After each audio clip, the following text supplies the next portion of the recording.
Welcome to Food Friday. I'm back. I'm back. So we're breaking up our normal Food Friday feed to bring you a very special edition, highly requested.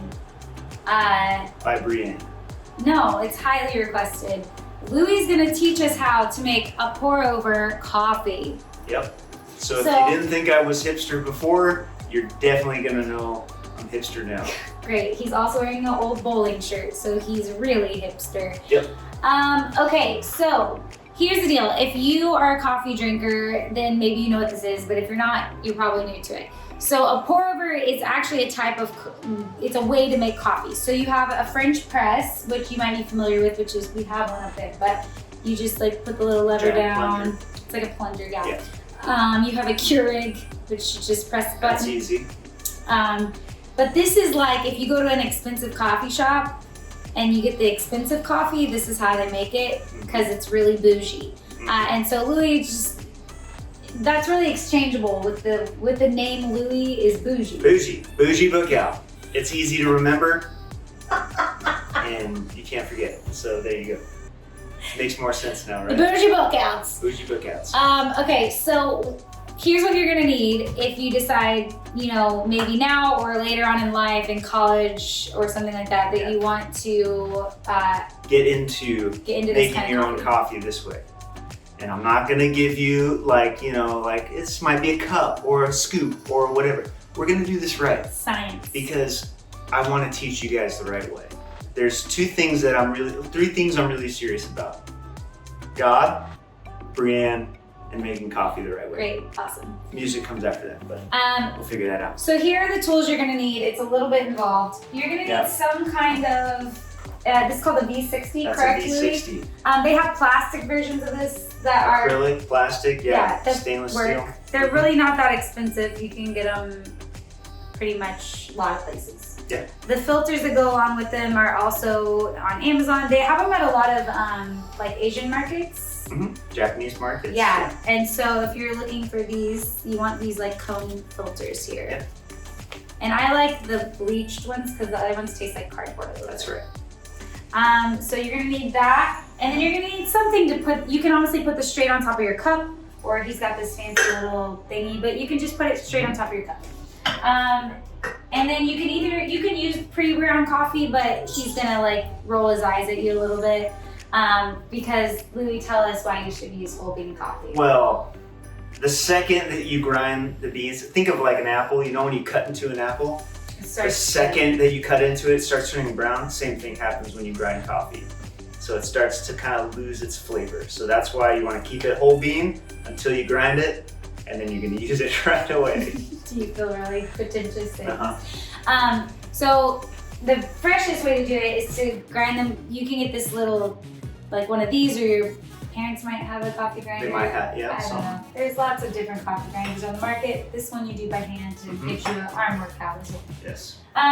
So part of coffee is making sure you have the right ratio of bean to water. Yes. So Louie, walk us through that. Yeah, so one of the ways that I like to make coffee, we'll call it a 1:16 ratio. So that means for every 1 gram of bean, there is 16 grams of water. So 1 gram is usually about 1 bean. Really? Yes. I didn't know that. Typically. Wow. So 1 gram of beans to 16 grams of water. And we're gonna use a scale to figure that out. So if you have a scale at home, this is something that's really helpful if you want good coffee. And it's basic math, right? So if you add 15 grams of coffee, then I'm going to, wait, what? It's a 1 to 16. Which one's 1 and which one's 16? Bean 1, coffee, or sorry, water 16? 16. So if I have 15 grams of coffee, I would times that by 16. Yeah. And that's how many grams of water I'm gonna use. There you go. Wow, see, you're going to school for a reason. So that you can make good coffee. There you go. Okay, so you're gonna measure this out for us. For a typical cup, how many grams or ounces or whatever? What I've been doing, 15 grams. 15 grams. It's not a ton, but I don't need to get insanely lit. So we just need a little bit of coffee to get our day going, right? And speaking of beans, while you do that, there are different roasts and different types of beans. So you have like a light roast is what we prefer, and it allows you to kind of taste more flavors. A darker roast has a different taste to it. It's a darker taste. Yeah, think about like if you've ever had a good steak and they bring it out to medium rare, you can taste all the flavors, right? When some people really like dark roast. But when you have dark roast, it's like having a well done. done. So you might need to put some mocha in there. You might need to put some milk in there. He's being pretentious. You can do whatever you want. And also you'll see like single origin beans or a blend or whatever. The single origin are more expensive. A blend is like they add lots of different ones in there. You can use whatever you want. Honestly, he gets pretentious. Yeah. But just it's all about what you think tastes good. So you can explore the different things that you like. Very true. And see what you like. It does come down to taste. As much as you want to put in all this crazy effort into doing it a certain way, it's how do you like to taste it? It's kind of going against what I normally would say, but you know. It is what it is. It is what it is. So right now I'm grinding. This is my workout for the day. This is how I stay ripped during quarantine. So strong, my strong. Yeah. So one thing we were talking about when we decided to do coffee for Food Friday was how, like, all of our food and drinks that we tend to like want in society now, everything's fast. Like we have fast food and everything's pre-packaged and everything you can throw in the microwave. And this kind of like goes completely against that. Like it's the opposite of instant. I've been taking 30 seconds to just grind these beans. Yeah, we should probably get like a better grinder. You have a different grinder. Yeah. So Louie, I like what you talked about, and you're like you talk about your routine and you enjoy the process of it. Mm-hmm. So explain that to him why you prefer this. Not only because it tastes better and whatever, but why do you prefer this way of doing coffee? For me, especially since I do it during the in the morning to kind of get my day going. It's a weird something to look forward to, and it does cause me to just slow down a little bit and kind of take stock. Get my mind going about, okay, what am I going to be doing today? Any sort of stress that I'm coming into the day with. This is actually very methodical, pouring water over coffee. So for me, it's just kind of like a little bit of a stress reliever as well. But yeah, and I kind of, I can treat it as a meditation time as well. As silly as that sounds, it is about 5 minutes to just shut your mind off a little bit and just kind of make a cup of coffee. It becomes a tradition, it becomes this routine that you get to look forward to. Yeah. So I think routines are good, totally. especially routines that slow us down a little bit during our day. Like they help us to recenter ourselves and refocus. So absolutely. A little bit. So you probably just saw him. He pressed the tear or tar button. I never know how to say it. Some people say tar. I think it's tare. I hate you. So what that does is it sets it back to 0. So once you put all this gear on, you set it back to 0 so that you know how much water, how many beans, like all of that. Yeah. What he did just now is he wets the filter and gets this thing hot. So you put the hot water in there. And the reason you wet the filter too is to kind of rinse the paper taste out of the filter. Mm-hmm. And it actually heats up this both carafes. Where's your cup you're gonna use? Oh yeah, it is right behind you. So you can also heat up the cup so that you don't hot water on your foot. Yeah. So that you don't I don't know, it's just good. It doesn't cool down your coffee, I guess. Yeah, and coffee stays warmer a little bit longer. Yeah. It's a thing they do at fancy places. So one thing that we've done too, the water that I'm doing, it's all relative, but today I'm doing it at 207 degrees. If you're able to measure the temperature of your water, 207 degrees. Otherwise, just get your water to boiling and then wait about 30 seconds for it to calm down. And it really helps if you have one of these kettles. It's called a gooseneck kettle. This is like if you start to make coffee and get really into it, one of the things you can do is buy this kind of kettle. This one's electric, but you can just buy one that goes on the stove. So easier. So he put his ground coffee in. There you go. And then you just kind of knock it a little bit to just kind of flatten out.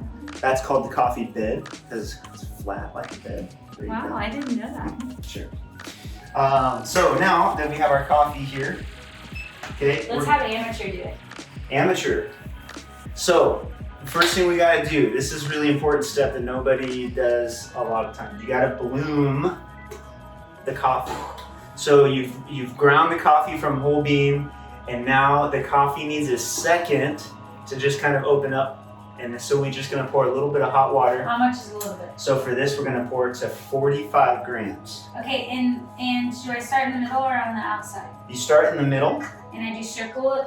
Yeah, and actually go a little bit slower. Okay, here we go. We're going to 45. Yeah, you're just gonna kind of pour it just in a circular kind of swirl motion. It's hard to watch, but 45? Yep. Perfect. Oh, I went to 47. I'm Oh sorry. my gosh. I'm sorry. Scrap the video, start over. Just kidding. What am I doing So now we're gonna wait about 30 seconds. 3, Okay. 4, 5. What this is doing, that water is kind of like opening up the coffee now, so that you can extract all that coffee has. If you That's just kind of like worship music. It helps open up your heart so that you can receive what God has for you in that moment, as well as during the message and in your week. Yeah. Yeah. I think if you could start thinking of church service like pour over coffee, then you can kind of see how it progresses, right? So worship is our bloom. No, worship's more than just the bloom, but it's a good way to get your emotions open. Ready to receive. So now that it's been about 45, 30 seconds, what did I say? Yep, 30 you said. So now we're gonna come back in and we're gonna go ahead. I'm scared. Oh, here, you want me to do it? Just put it on there. No. Oh, okay. It's hot. Now we're gonna go ahead and pour to 145. So that's 100 grams coffee. Yeah, from where we're at. So right now it says 46.9. I'm going to 100. Let's go to 145. Yeah. And you're gonna want to do this one slow. Start in the center. Start in the center and work your way out. Do the bubbles. And as that water is coming out of the gooseneck kettle, if you have a gooseneck kettle, you want it to fall straight down. You don't want it to be like gushing out. At least for this first pour. We just want it to be nice and straight and flat. Perfect. Looks great. Thank you. Set that down now. The bubbles are fairly consistent. And what we'll do is we'll wait until the water in the coffee bed, it's kind of hard to see right now, but obviously as the water passes through the coffee, that water level is going to shrink down. Right before it turns to dry coffee, we're going to go ahead and pour the final pour again. And this one is actually going to be a little bit more heavy-handed and not so precise. Heavy-handed. Heavy-handed. So I can just pwah! Yeah, like the size of a nickel, that, or well, maybe like a quarter. Okay. Just that space. Just in the center. And then like right at around 220. 220. We're stopping at 220. No. Hit the outside at 220 Oh. and go to 245. That's what you want. Oh, Now, that's so much here we go. Let me do it for you. No, Okay. I got this. Okay, quarter. Quarter size, a little heavy-handed, faster. So what? 220? 220, and then you'll hit the outside. Oh. So I'm really hoping that everybody who watches And then to this 240? video- Yes. I went to 243. No, that's perfect. That's fine. And it's all, I mean, as much as you can get it exact, perfect, if you can't get it right there, then it's okay. I did the best I could and Jesus loved me. Right. He does still love you. See, Even though you were imperfect, Great. he still loves you. It's about the process, not the perfection, right? That's exactly right. So much to be learned from making coffee. So, there really are a lot of life lessons. Like, I feel like, you know, right there. So this is what I do every day. Again, for some of you, multiple times a day, most of the time. for some of you, if you're in junior high and you're doing this, you need to stop. No, because- I would be so impressed with that. Well, maybe make it for your parents. Don't be drinking it on your Yeah, I own. don't drink coffee, I guess. You'll be short like me the Is rest that of a your life. thing though? I don't think coffee actually stunts sugar. It might. I don't know. Unless it was like an adult thing that they told us, you know, to keep us from drinking it. Yeah. But yeah, so that's how you make a pour over coffee. It is. Probably minus, or no, I'll probably add a few more steps, but We were just giving you the quick rundown. Yeah, we're trying to get you educated. Now, what we have here is a nice big old, fresh batch of perfectly poured coffee. Poured coffee. Poured over coffee. Pour it on. And so then you just kind of pour it in. It's a very difficult step. And then you drink it, and then it's... I like it better when it's cooled down a little Cool bit. it down just a little bit. Also, it makes me crazy, so I can't really drink that much coffee because I start having heart murmurs. Yeah, so if you start having those, you should probably not do this either. So Anyways. I will drink this. Thank you guys for watching. Thanks for being a part of my food Friday. Oh, you're welcome. I love you. This isn't necessarily Food Friday. This is more like Drink Friday. Food and drink Friday. Yeah. It's good. Until next time. Bye. See you guys.